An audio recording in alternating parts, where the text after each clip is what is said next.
Prej skenave që mas shumti e du jetën e pejgamberit a.s. Imagjinoni një namaz yatsie, pejgamberi teksa falet,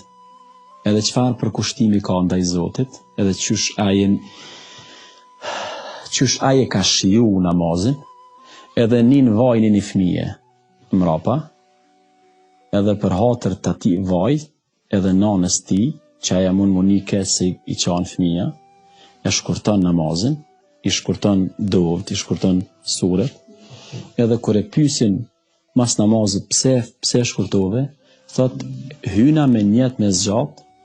po kër e niva vajnë e një fëmije, edhe e kujtova